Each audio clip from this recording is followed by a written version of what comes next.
I found a wet footprint on my kitchen counter. Not on the floor, not on the mat by the sink, on the actual counter right beside the paper towel holder, like someone had stepped there barefoot after coming in from the rain. The footprint was still shiny, the heel slightly smudged, and a thin line of water was slowly creeping toward the edge of the laminate. I stood in the doorway staring at it, trying to understand how a foot had ended up there when I hadn't had anyone over in weeks and I'd been asleep all night. My back door was still locked, my windows were shut. My house was quiet in that way it gets when you're the only person breathing inside it. I wiped the footprint away with a towel, told myself I must have tracked something in earlier and not noticed, and tried to forget it, but my hands were shaking while I made coffee. I kept glancing toward the hallway like I expected someone to step out and tell me it was a prank. Nothing happened. The house stayed empty. Or at least it felt that way. 2 days later, I noticed the shower curtain was different. I always keep it pushed all the way to the right so water doesn't drip onto the floor. When I went in to brush my teeth that morning, it was centered perfectly, hanging straight down like it had just been adjusted. The bathroom mirror was fogged around the edges, faint streaks sliding down the glass like someone had taken a hot shower and wiped a circle clear in the middle. I put my hand on the mirror. It was still warm. My stomach tightened.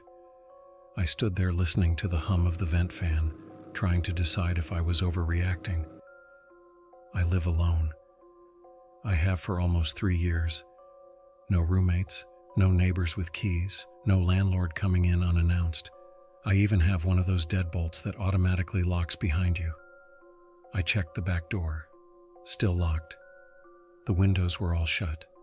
The spare bedroom was empty. The closets were closed. Everything looked normal, but the bathroom still smelled faintly like soap I don't use. That night, I set my phone on my nightstand and turned the volume all the way up, just in case. I lay there listening to the house settle, every pop and creak suddenly sounding like footsteps. Around 2 a.m., I heard something that didn't sound like the house, a soft thump. It came from somewhere above me. I live in a 1-story house. The ceiling is low. No attic you can walk in, just insulation and beams. But the sound was heavy, like someone shifting their weight. Then I heard it again, slower, more careful. Thump. I sat up in bed, heart pounding. I held my breath and waited. The noise didn't come again. Eventually, I convinced myself it had to be the house cooling or an animal on the roof, even though I'd never heard anything like it before. The next morning, one of my kitchen cabinets was open. Not wide, just cracked enough that you'd miss it if you weren't paying attention. Inside, the cereal box was pushed farther back than I remembered. The bag inside had been twisted shut in a way I don't twist it. I don't use rubber bands. Someone had wrapped a thin blue rubber band around the top. I stood there staring at it, my mind running through excuses. Maybe I bought that box like that. Maybe I did it without thinking. Maybe I was losing track of my own habits. Then I noticed crumbs on the counter leading toward the laundry room. That was the first time I walked through my house with my phone in my hand, ready to call someone. I checked the laundry room. Nothing. Just the washer, dryer, and the door to the small storage space under the water heater. The door was closed. I didn't open it. I don't know why. I just felt like I shouldn't. Over the next week, the house started changing in ways that were impossible to ignore.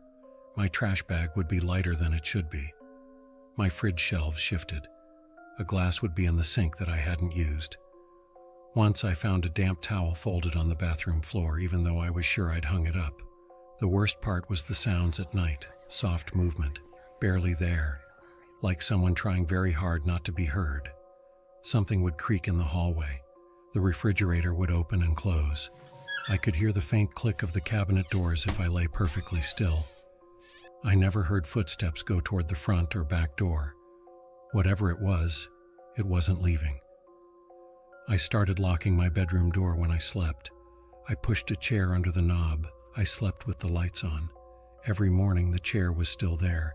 The lock was still set, but something would always be off in the rest of the house.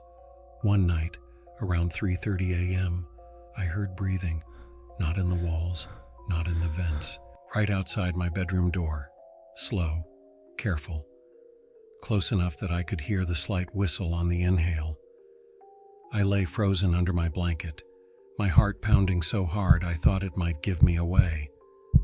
I didn't move. I didn't make a sound. I stared at the thin strip of light under the door, waiting for a shadow to pass. After what felt like forever, the breathing slowly faded away. In the morning, there were faint scuff marks on the carpet outside my door, like someone had been standing there shifting their weight. I finally called the police. They came, looked around, checked the doors and windows, and told me nothing looked forced. They suggested maybe someone had an old key, maybe a previous tenant. They took a report and said they'd keep an eye on the area. They left.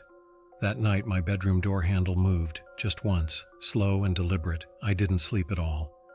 The next day, I bought a cheap security camera and set it up in the living room aimed at the hallway. I checked it obsessively from my phone while I was at work. For hours, nothing happened. At 12:47 a.m., my phone buzzed with a motion alert. The camera feed showed the hallway light turning on. Then someone stepped into frame. They were barefoot. Their pants were rolled slightly at the ankles. They moved slowly, carefully, like they knew exactly where every creaky board was. Their face was out of frame, just a torso and legs, but I could see they were holding something in one hand. My phone nearly slipped out of my fingers. They walked to the kitchen, opened the fridge, stood there for a long time. Then they turned and looked directly toward the camera. I swear it felt like they were looking at me.